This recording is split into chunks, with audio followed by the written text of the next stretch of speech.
You're listening to Is It Love Conrad by Dark Divine Stories. Please note that this story is purely fanfiction. Conrad currently does not have a story within the Is It Love universe. Please enjoy. Prologue. I'm a seer, plain and simple, right? No, it's not simple at all. Many people have a fantasy about being able to tell the future and doing something about all the bad stuff they see. Well, that fantasy is my reality. Let me tell you something, it's not what it's cracked up to be, not in the slightest. Knowing what is going to happen before it happens only makes the reality much worse once you know there's nothing you can do to stop whatever is coming. I speak from personal experience. I've seen things, horrible things that I can't do anything about or stop. I tried once to save someone who couldn't be saved. I tried to save my father. My father was a good man, the best. He was like me, able to see the future.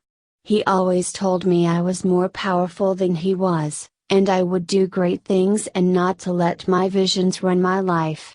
My father died in a fire when I was 9. The fire department called it an accident, but I call it murder.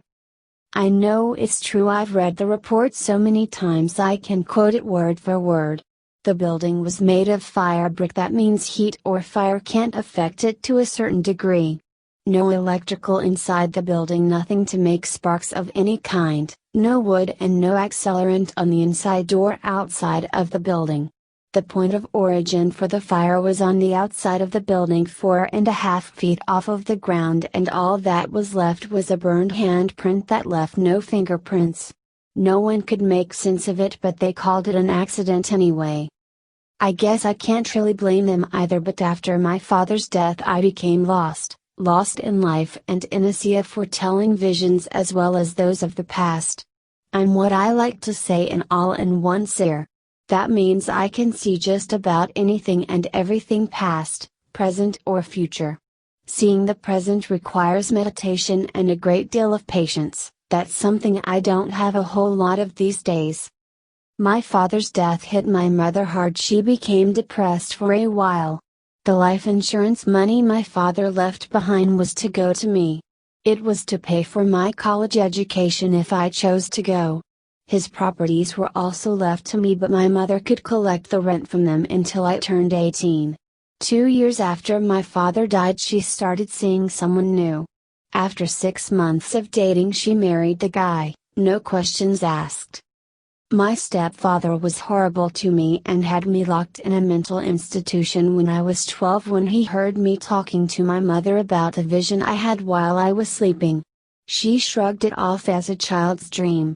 My stepfather, on the other hand, saw me as a mentally ill child unable to deal with the loss of her father. When he sent me to the institution, I was put in a place where people aren't supposed to leave.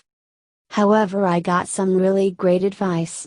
That advice was stop talking about my visions and act as if they are nothing but a child's fantasy to demonize the man who was trying to take my father's place.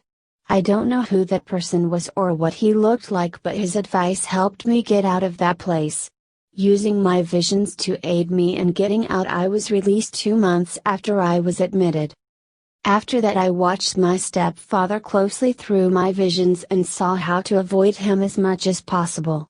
I started writing my visions down in as much detail as I could remember. My stepfather got worse as I got older. My visions helped as much as I allowed. I didn't want to become too reliant on them. My father always warned me that the future was not set in stone, things can and would change from time to time. My mother was no help to me. She let my stepfather do pretty much anything and everything he wanted to do. A week before my 18th birthday, my stepfather went through my things and found my journal of my visions and showed it to my mother. He called me an unstable child and said I needed to be locked away for good so I couldn't hurt the people I wrote about in my visions. As always, my mother gave in. That night I took back my journal and packed anything and everything that meant anything to me and left. I spent the next week with one of my father's friends in another city. On my birthday, I showed up to my father's lawyer's office and he passed on what my father left for me. My stepfather tried to have me arrested and thrown into a mental institution. The police did nothing because I was now legally an adult, which meant he couldn't do anything to me anymore. When he didn't get his way, he talked my mother into fighting me for the properties my father left behind. Like always, she gave in, and once again my stepfather was a few steps behind. He got really angry when he was informed that the properties had already been sold off. After that, I left my home city. I knew if I stayed I would not know any peace if I stayed. I had a vision of my stepfather sending someone to kill me. If he did that, my mother would gain anything and everything my father left to me. My father only left her a family home. It didn't bother me, I didn't want the home or anything in it. My stepfather defiled it too much for me to want anything to do with it. I took everything I wanted when I ran before my 18th birthday. But naturally I wish I had my father instead of the things he left behind. After I left for good, I learned my father had planned for pretty much everything, including where I would choose to go to school. He left me a safety deposit box key for a safety deposit box in the Mystery Spell Bank. When I opened it, I found ownership papers of 4 apartment buildings near the college campus. He also left me a message of where I would likely find work upon my arrival. He was right, I found work with the Bartholdi family. I don't need to work. The money I had from my father and final sale of the properties I sold off was more than enough to get me through school.